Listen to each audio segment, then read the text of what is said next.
1년 12개월 중에 실제 수업 기간은 7개월이니 나머지 5개월은 방학 기간이라고 봐주시면 됩니다. 혹시 자신의 상황에서 수업 진행이 가능할지 고민인 학습자분들이 계신다면 영상 끝까지 시청해 주시길 바랍니다.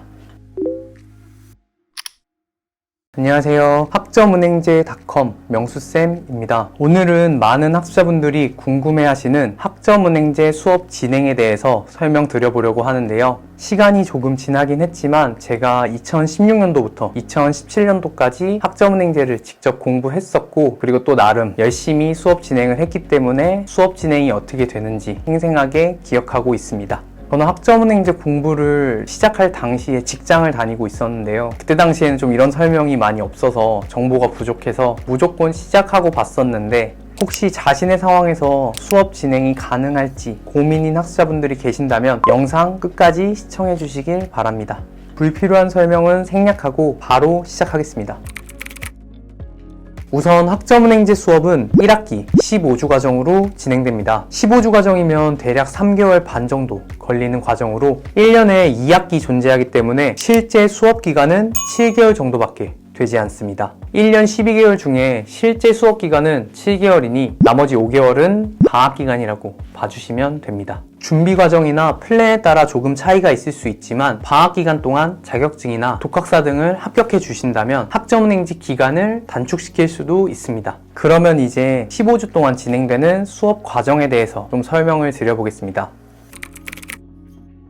수업은 매주 주차별로 강의가 개설되는데요. 예를 들어 개강을 수요일날 시작했다면 그 다음 주 수요일날 2주차 강의가 시작되는 겁니다. 하지만 출석에 대한 인정은 최대 2주까지 가능하기 때문에 만약에 바쁜 일 때문에 수업을 못 들으셨다면 그 다음 주에 수업을 들어도 인정받을 수 있습니다. 한 번 더 정리해드리면 출석 인정 기간은 2주이기 때문에 2주의 기간 안에 자신이 원하는 시간과 장소에서 휴대폰이나 노트북, 컴퓨터 등을 이용해서 출석을 인정받아 주시면 되는 겁니다.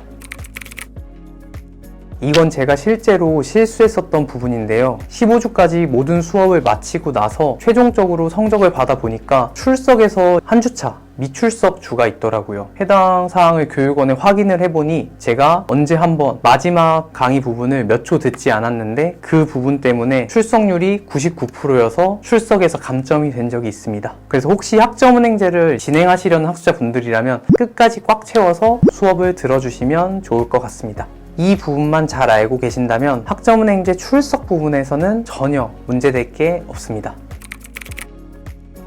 그리고 학습자분들이 가장 많이 걱정하는 토론과 쪽지, 과제, 시험 부분에 대해서도 설명드리겠습니다. 그리고 참여도 부분은 교육원별로 조금 상이한 점이 있기 때문에 짧게 자막으로 설명드리겠습니다. 우선 토론과 쪽지 시험의 경우는 크게 어렵지 않습니다. 토론은 말 그대로 정답이 정해져 있지 않고 해당 주제에 대한 자신의 생각을 자유롭게 토론하는 것이기 때문에 자신의 생각을 토론 게시판에 올려주시면 되고요. 쪽지 시험의 경우는 시험의 연습이라고 생각하시면 좋을 것 같습니다. 보통 한 5문제 정도 출제가 되는데요. 시험과 과제, 출석에 비해서는 배점이 크지 않기 때문에 너무 걱정하지는 않으셔도 되는 과정입니다. 그리고 시험의 경우는 8주차 때 중간고사, 15주차 때 기말고사가 진행되는데요. 시험은 보통 4일 동안 진행이 되고요. 주말이 포함되어 있기 때문에 자신이 원하는 요일과 시간에 원하는 과목을 시험 응시해 주시면 됩니다. 만약에 내가 8과목을 신청했다고 가정하면 매일 2과목씩 시험을 봐주셔도 되고요. 아니면 빠르게 이틀 동안 4과목씩 시험을 봐주셔도 상관없습니다. 그리고 시험은 현장에서 보는 것이 아닌 보통 집에서 많이 응시를 합니다. 저는 되게 시험 볼 때면 긴장을 많이 하는 타입이었는데 아무래도 집에서 보니까 시험을 보기 좀 편하더라고요.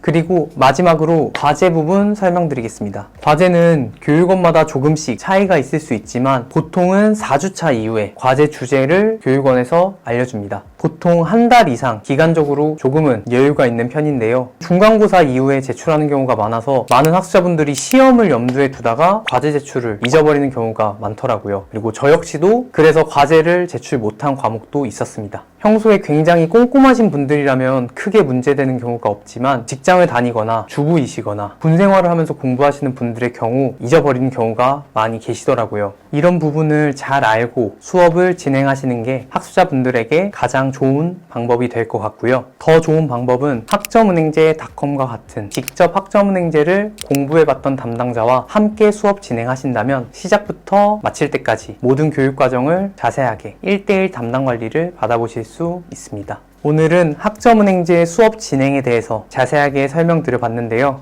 더 추가적으로 궁금하신 부분이 있다면 아래 고정 댓글이나 댓글을 통해 물어봐 주시면 자세하게 설명 도와드리겠습니다. 영상이 도움이 되셨다면 좋아요와 구독 한 번씩 부탁드리겠습니다. 지금까지 학점은행제.com 명수쌤이었습니다. 감사합니다.